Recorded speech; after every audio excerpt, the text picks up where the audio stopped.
这里是泰国的水果之乡，盛产山竹、红毛丹、榴莲。我就只能说，新鲜的和经过冷藏的味道就是不一样。2025年5月28日，听新闻说泰国和柬埔寨的军人在接壤争议的地带发生了冲突。这一天，我们就刚好在坚竹文，距离边境只有100多公里。但是从市面上看起来，似乎对民众的生活也并没有什么影响。这里并不属于热门的旅游城市，我也是因为刚好有一位朋友在这边工作，所以才第一次前来。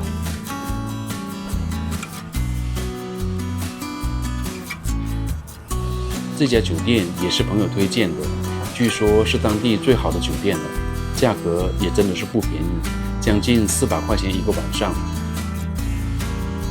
听说这边有很多的中国老板都对水果行业进行了投资，沿路也看到很多的物流公司、保鲜冷库直接就是使用中文的招牌。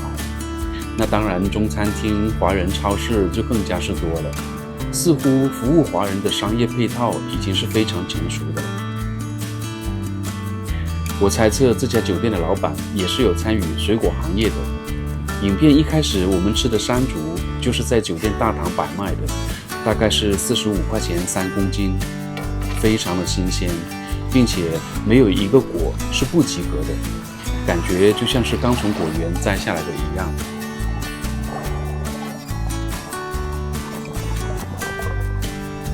听说泰国80%的榴莲都出自于这里，所以我们也特地的去榴莲园住了1晚上，近距离的体验一下榴莲文化。从地图上面看到，这个城市同时也靠近海边，说是有一条非常漂亮的沿海公路，后面我也会带大家去转一转。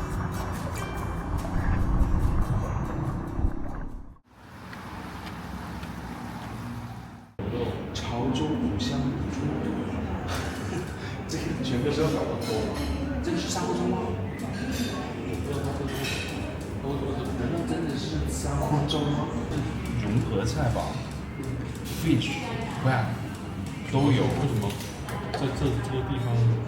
那就是个这里很多中国老板，知道吗？白切鸡，这个是什么牛肉？黑胡椒牛肉。黑胡椒牛肉。这猪还是很多大生产，可能是最辛苦的。我们在酒店所看到的住客基本上都是泰国的本地人，像是过来家庭旅游的。酒店的附近也有很多造价不菲的商业住宅和别墅，看起来这里的生活水平还是挺高的。和这里的汽车站就形成了鲜明的对比了。汽车站就有点像我们国内80年代的那种小县城的规模。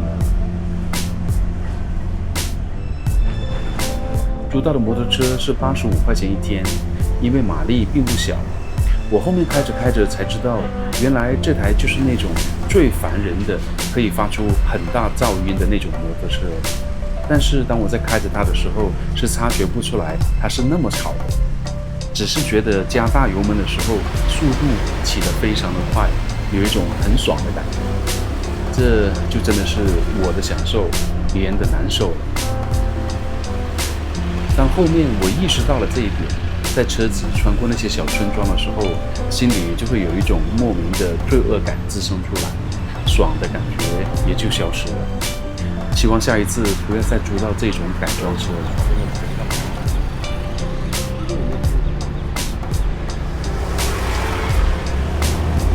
这里曾经被法国殖民过10多年，所以对这里的历史和文化也都产生了影响。从街头的民宅还是能够看出来一些。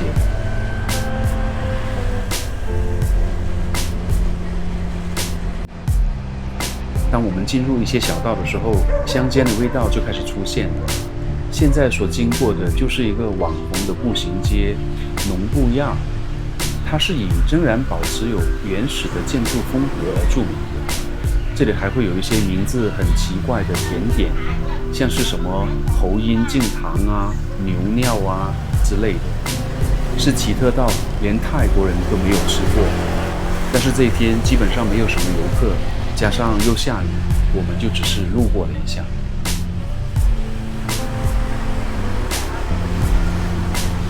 这里就是那个步行街，是很多那个画像的那个东岳那个步行街。对，就是有人来这里介绍这个西门呀，因为就是比较国像那个，但是看起来没有什么商店感觉。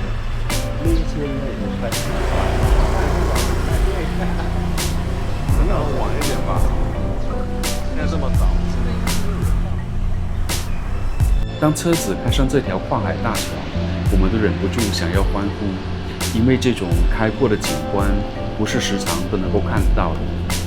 原来它就是郑王桥，全长有1060米。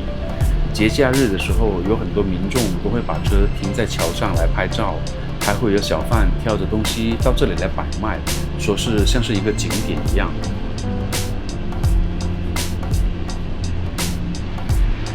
河水从这里流向大海，天气好的时候是能够看得到2种颜色交汇在一起的奇观。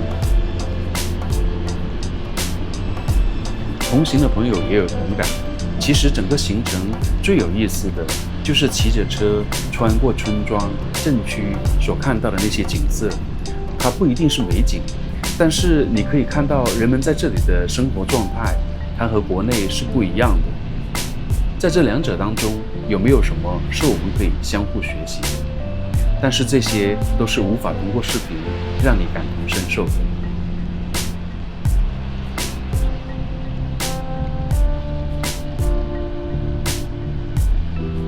我们就这样乱走乱窜，看着地图，向着海边走，看到有猴子坐在马路中间吃水果。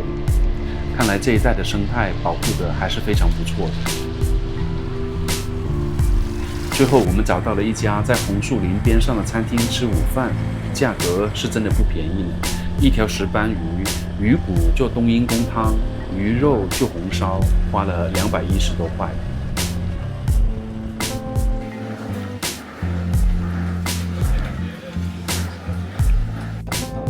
这一盒这么大，450铢，这一盒440、420，哪个品种最好吃？420。你看什么？查卡呀？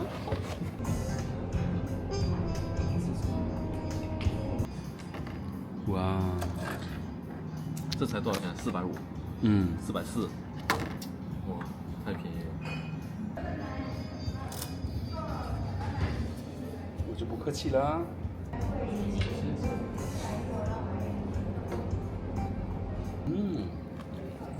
好吃，就是脆包的，不是那种湿包。我喜欢吃干包的。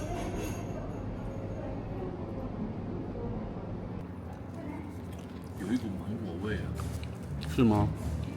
你没有感觉到吗？有点像的，对，有点像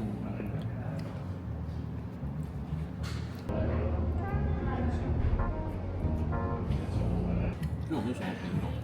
我在外面很少买到。买得到的啊，那个暖黄山。中文叫什么？暖黄山。没有。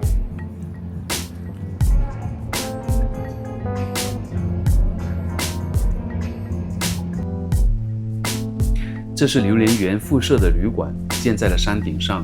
这一天，榴莲果已经采摘完了，是真的看不出来这些小小的果树每年可以创造出那么高的价值。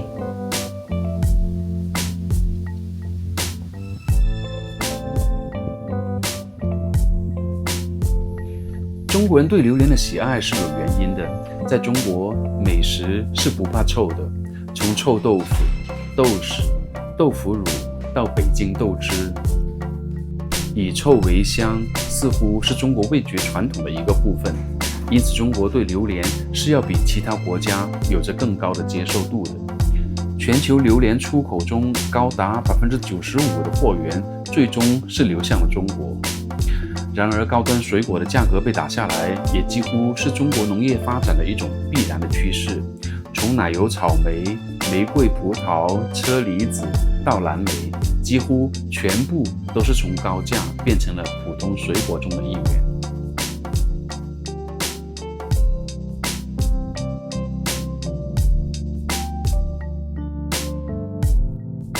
我对这里的景色就比对榴莲更加有兴趣了。希望有一天大家吃腻了榴莲的时候，这个果园可以恢复它原来的山林的样子。